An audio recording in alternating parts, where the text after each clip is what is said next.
Hello and welcome to this session for Year 7 about descriptive writing, escaping Medusa. Now, in this session, I hope that we have 3 key takeaways and we have 3 learning aims. I hope that you can see on the screen clearly. The first one is about engaging readers through descriptive sensory description.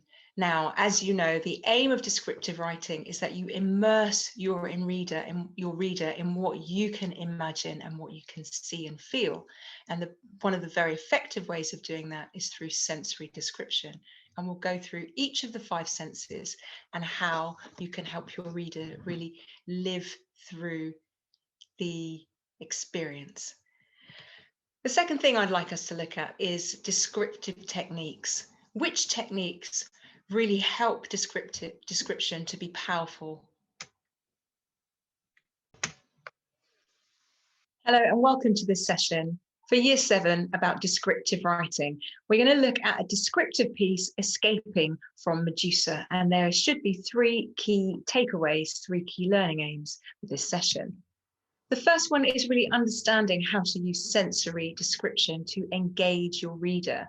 The purpose of descriptive writing is so that readers imagine and feel that they're there, and you can do that really effectively through sensory description. The next one is really thinking about descriptive techniques. Which techniques work powerfully to immerse readers in the description? And then finally, we're looking at structure. How do we structure the whole piece from beginning to the end so that it feels coherent and cohesive, so it works well together? So let's begin. So this is the image that I want us to think about. You are imagining that you are a hero.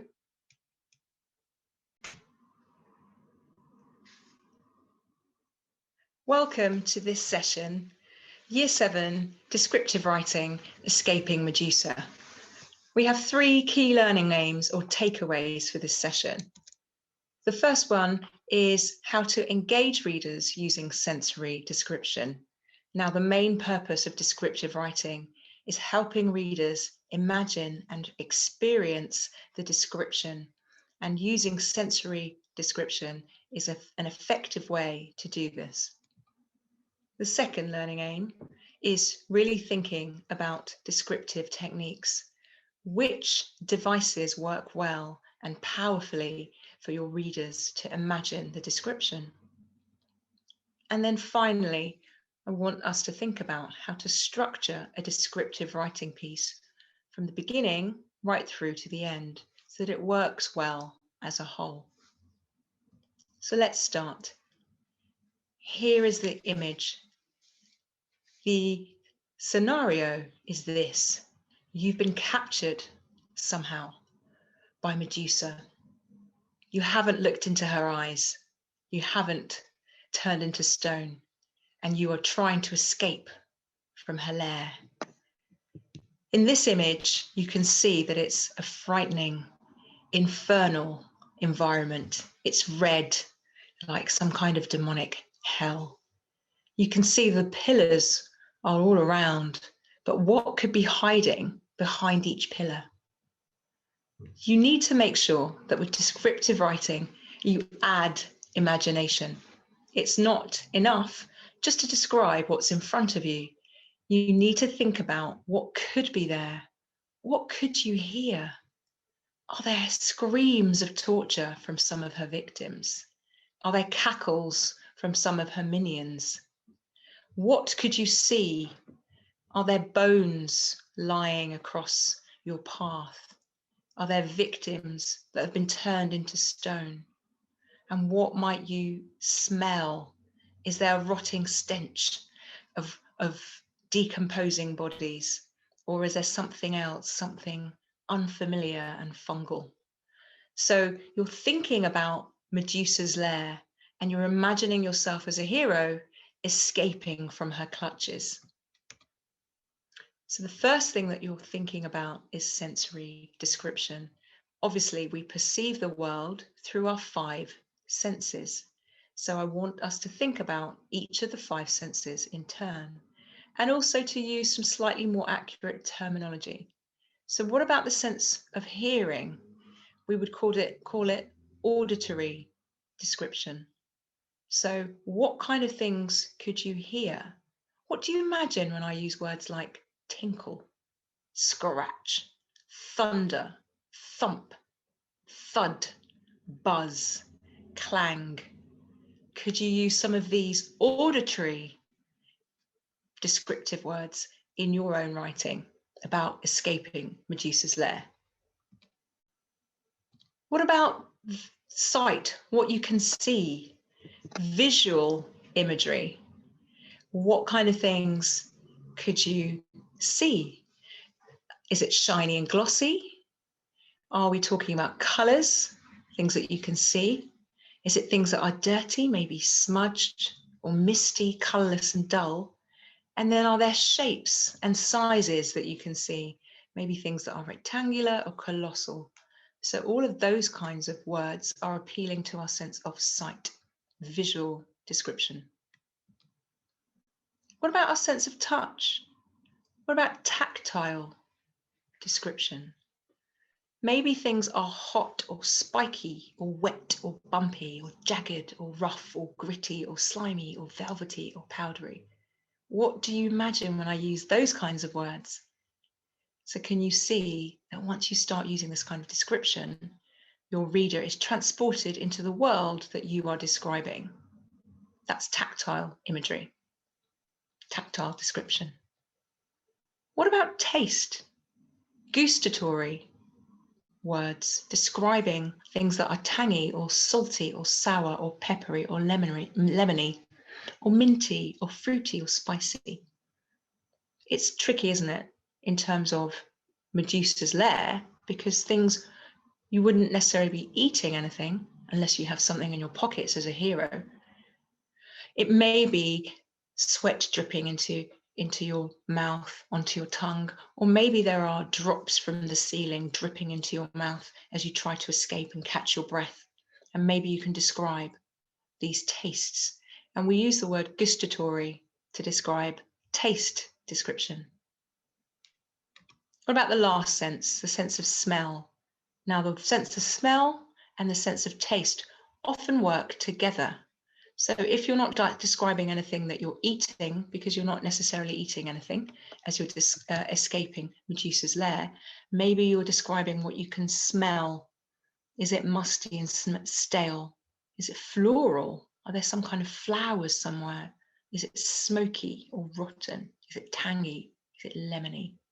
Maybe the contrast of the smell in the lair and the smell of the fresh air at the end of the corridor where you can see your hope.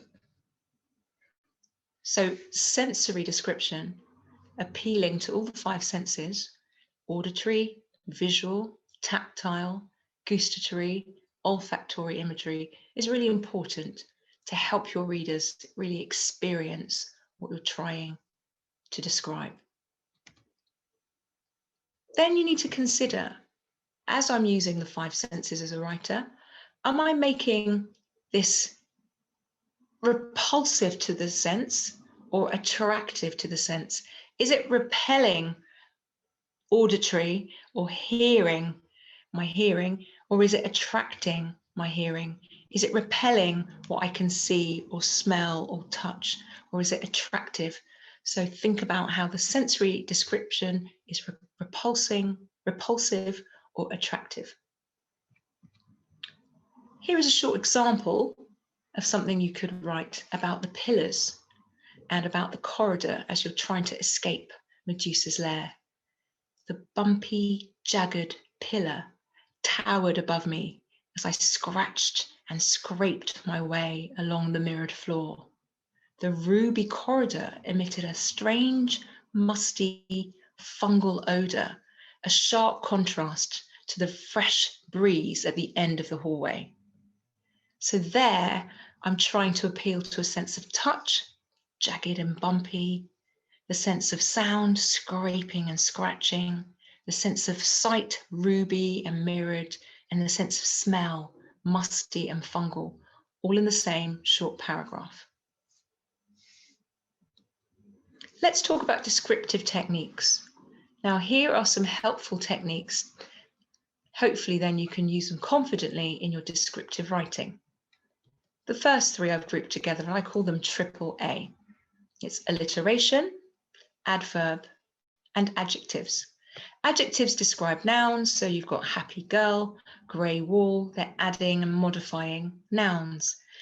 Adverbs describe verbs and adverbs, quickly, slowly, but sometimes adverbs or adverbials are a phrase with determination, in a rage. And then alliteration is the same sound at the beginning of the word.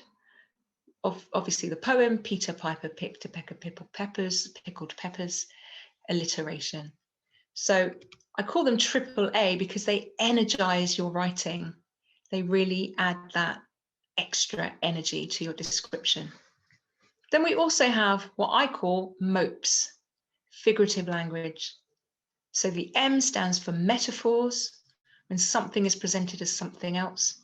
He was a lion in goal. So the goalkeeper isn't a lion, but he's being presented as something else. It's not using as, it's not using like, it's as if he's been transformed. Onomatopoeia is really appealing to that.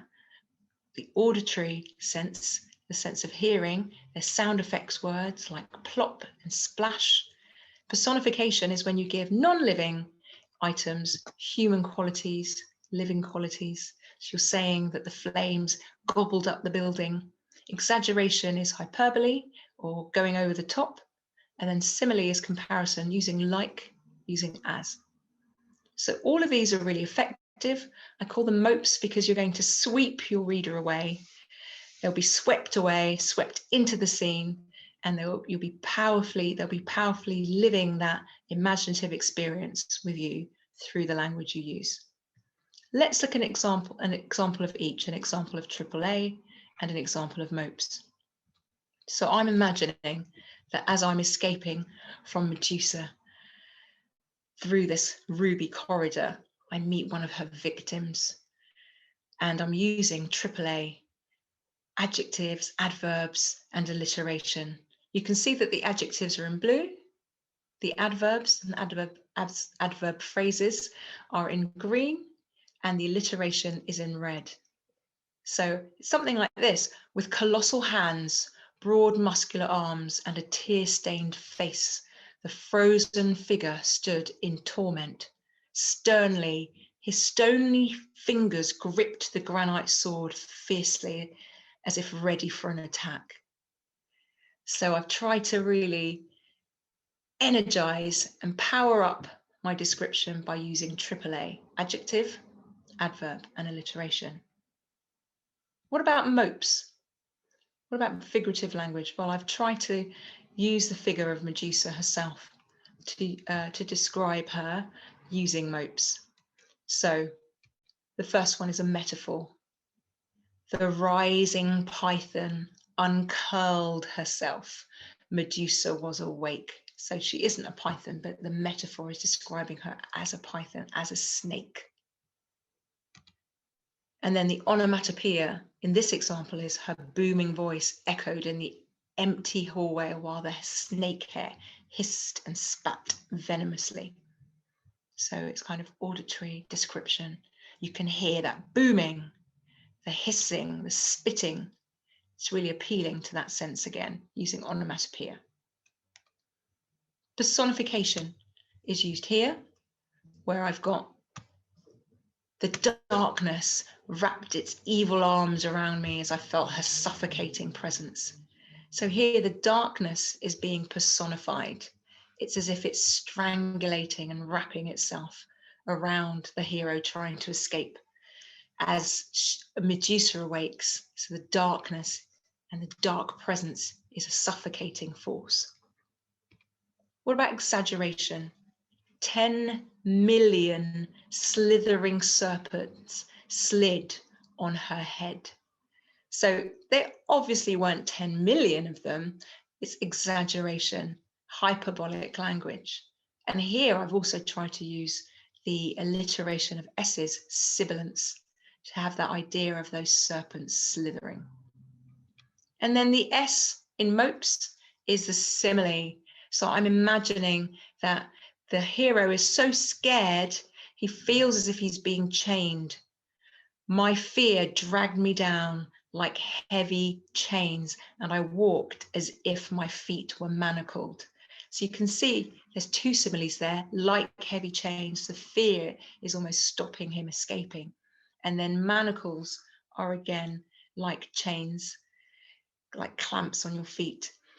The feet, as if my feet were manacled. So using similes, using like and as to really think about that sense of fear and terror that's stopping the hero from escaping from Medusa's lair. So those are examples of descriptive techniques. We've got AAA and we've got MOPES. What about writing the whole thing? I know that some students feel a bit daunted by the idea of structuring a whole description from beginning to end. So we'll talk briefly about the zooming in technique for descriptive writing. So there are 5 key sections to the zooming in technique. The first one is the hook. So you grab your reader's attention. Usually you can use sensory description, and I've used that sensory description, the bumpy, jagged pillar towering above me as I scraped and scratched my way along the mirrored tile floor, to really hook us into the action so we feel engaged. You could also start with some kind of action. Maybe actually he's running. Maybe he's managed to unhook himself from some kind of trap, and you're describing that. Maybe there's a sense of stealth as he's padding down the corridor. Maybe you start with action, or you might even start with dialogue in your hook. What was that? So at the beginning of your descriptive writing, you're engaging the attention, you're hooking and grabbing the reader's attention. The second thing is to drop. You're just trying to focus on who the central character is and describing that person. What are they wearing? What are they doing? What are they carrying? Where are they? So you're just getting a sense of the central character. So you could write something like I've written, clutching my silver shield, I made my way through the gloom towards my escape. So you could describe what they're wearing, the armor perhaps that they have. You could describe the people who are with them. Maybe there's one other person trying to escape and they're sleeping. You can describe what they're carrying, maybe as well as the shield. They're carrying a sword or a bag, and describe the bag, maybe using MOPES, some kind of simile, or personifying how it wriggles the bag. Or you could also describe how they're tiptoeing. So the second part of zooming in is just establishing who that central character is, and you're writing from the first person. Then the next stage of the zoom is obviously the zooming out. So it's like an establishing shot. It's a wide angle shot that films you so you get a sense of where you are. So you might describe the whole of the lair, the whole of the cave, or the cage. You might describe the whole of the corridor, like he did about the ruby corridor emitting that strange, musty fungal odor. You might describe the fact that it's however many feet to freedom. You might describe the fact that it's some kind of maze or hazard, different obstacles in the way. So you're getting this wide angle shot, this zooming out for your third section. For the next section, you're trying to zoom in, and you're focusing on a different area, or perhaps even a different person, a different character. So for example, you could zoom into one of Medusa's victims, like I did, with colossal hands and broad arms and a tear-stained face. The frozen figure stood motionless. So you could be zooming in on a different person, maybe a different area, the shadows, from behind the shadows, what's happening there. So you're zooming in, getting closer, hopefully getting closer to the escape. And then you end strongly on the shift. So maybe you end with Medusa's rising and uncurling as you manage to make your way out. You end strongly, you end powerfully. Maybe you end with the sunlight bursting into your eyes. You end strongly, maybe you end with a fragrant smell of that fresh air as you've escaped. Or you end strongly, maybe you end with a tug of your cape being dragged back, and you know that you won't escape this time. Okay, so that is the zooming in technique. So you grab the attention of the reader, hopefully with descriptive sensory description, maybe with dialogue, maybe with action. You establish who the central character is and describe them. You zoom out, make sure we know where we are, and then you zoom closer in, focusing on different people or different places, different areas before your strong ending. And maybe you shift focus to some kind of exciting, dramatic escape, all the while using sensory description, using AAA, and using MOPES. Okay, so I hope that that's helped you. Now that we've talked through this descriptive piece, maybe you can have a go at writing it yourself. So maybe you can decide what you see in the lair. Maybe the lighting is coming from blood. Maybe you're describing what's behind some of the pillars. And maybe you're describing different noises that you can hear. Maybe there are other creatures as well as Medusa in the lair. Remember, as you're doing your description, to use all the different types of description through the 5 senses: auditory, appealing to the hearing; visual, appealing to the sight; tactile, appealing to a sense of touch; gustatory, appealing to a sense of taste; and olfactory. You might not be able to use gustatory because you might not have a chance to taste anything or eat anything as you're escaping. I hope as well, as you're writing this on your own, you'll be using AAA, adjectives, adverbs, alliteration to energize and boost your descriptive power. You'll be using MOPES, metaphor, onomatopoeia, personification, exaggeration, and simile to sweep away the reader so they really experience a description with you. And I hope that you think about how to start with your hook and dropping in and then zooming out and getting closer and closer as you change the perspective before a strong, dynamic ending.